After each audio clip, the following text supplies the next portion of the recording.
It has become my absolute mission to attend every card show possible in hopes of building my collection and hopefully become profitable. You see, 5 months ago, I went to Japan and I spent an insane amount of money on Pokemon cards. I'm going to be giving myself a $1,000 budget and using my 6-step framework to determine which cards I'll buy. And the goal is to be sending every card I buy for grading to hopefully bump up the value and become profitable overall as a collection. I ended up picking out a total of 15 cards that I'll be showing you at the end with their cost and how much they'd be if they came back as 10s.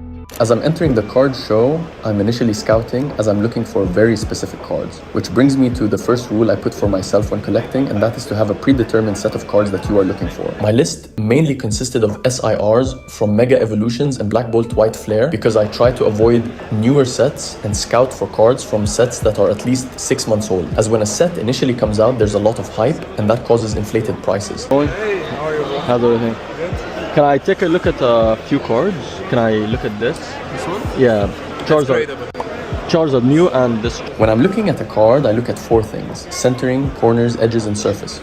First thing I look at is centering because I can automatically decide if this card has centering that falls within the 10 range without even taking it out of the top loader. As beautiful as this card is, it's $800, so I really have to be picky when buying or else we'll completely blow our budget and lose a lot of money.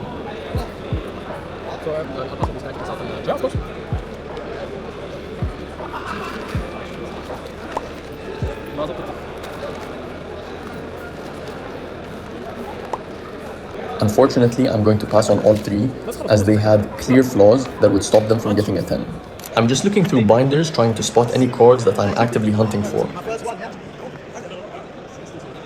I find the cute Piplup, and even though this card is not on my card list, it's still super cute and I'm thinking of picking it up if it's clean.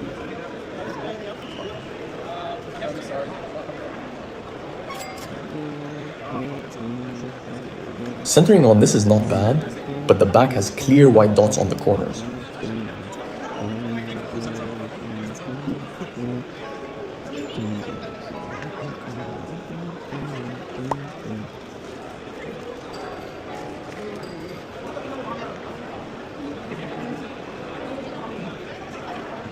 This is the first vendor that actually has good quality cards, which makes sense because the cards I'm picking out are very new, so he's not incentivized to grade them. I'm picking out very specific cards, which brings me to the third rule I follow, and that is buying promos that feature great art. And what I mean by that is cards that include the Pokemon illustrated beautifully or involve some kind of action and not just an image of the Pokemon. I ended up picking these cards, which takes our budget down by $50.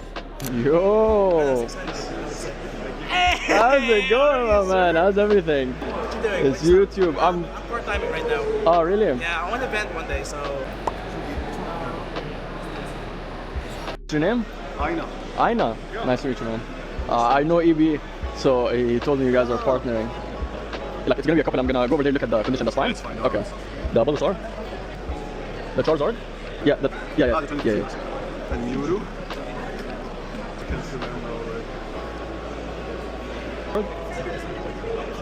Charizard?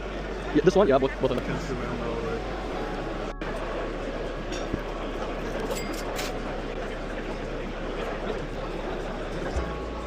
Man, the centering on all of these is atrocious.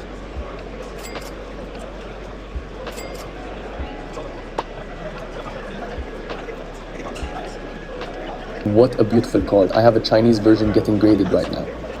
It's really hard to find gradable cards because vendors obviously grade their best cards and sell the ones that wouldn't get a 10, but I still put effort and try to hunt because checking this many cards is really difficult and the vendor might miss a couple cards that could 10 and I end up picking them up. I ended up doing this trade with a guy that came to the booth and paid $20 on top, bringing out budget down to $930. Which brings me to the fourth rule that is using this formula. Usually at shows, vendors will try to sell at market or above market, but you never want to buy at that price. You want to ideally buy at 85 to 92.5% of market. And when trading or cashing out, they'll usually give you 70% of market, and you want to negotiate and bump that up to at least 80 to 85%. This won't always be this easy because right now the market is too hot and vendors are not as lenient. We barely spent any money. Ideally, we want to spend our full budget to have some wiggle room. That way, if some cards don't get a 10, others can make up for the loss. Man, I can't find a decent copy of this card at all. Ended up finding a clean copy of the UPC promo and traded these cards for it. We had some clean pickups, but we barely spent any money. Let's hope day 2 is a lot better than this. Checking out this Ray Ray. Horrible centering. But then I find such a clean promo with good centering. Ended up paying market for this.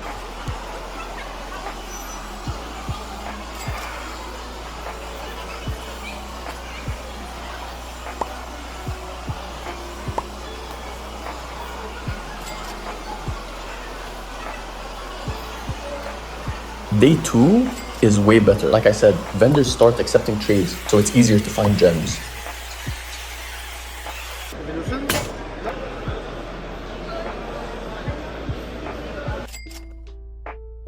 Found an English and Japanese reshiram, but unfortunately both cooked. And I ended up doing this trade at another vendor's table. I checked this booth yesterday and these weren't there, and the centering was good, so ended up closing at 90%. Okay. Reshiram is actually one of my favorite Pokemon. I'm currently hunting 12 specific cards for my personal collection as of now, and it all started with this Charizard that I found at a card shop in Japan. I didn't know anything about Pokemon cards. I didn't even know they existed. But when I was checking the card displays, I thought this card was so cool. I ended up just getting packs, but then my friend surprised me with the card, so it holds a lot of sentimental value.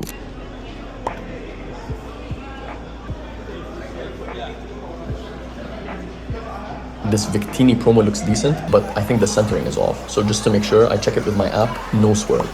All I'm doing is just lining up the guides to the edges of the card, and it'll tell me if the centering is within the 10 range. And in the case of this card, it was not, so I had to pass on it. I'm doing the same for this card. My friend told me he's thinking of grading it. But no swirl is showing it has 9 centering, so I tell him to not send it. Everything 9, right?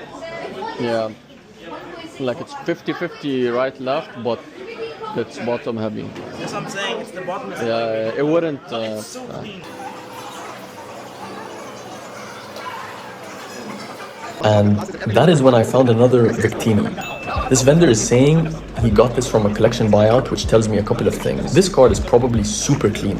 He probably bought the whole collection at around 60 to 70%, so he has a little room on it.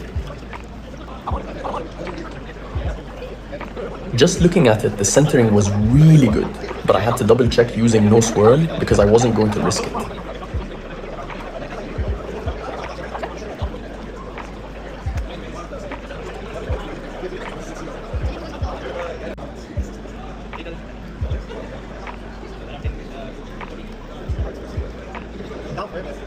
I just could not see anything wrong with this card, so I picked it and the Umbreon promo at 87%.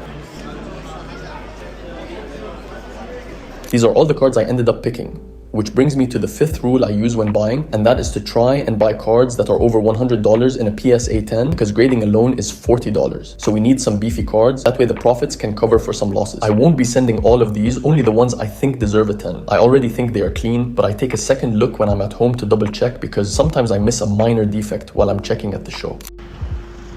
So, got the cards inside.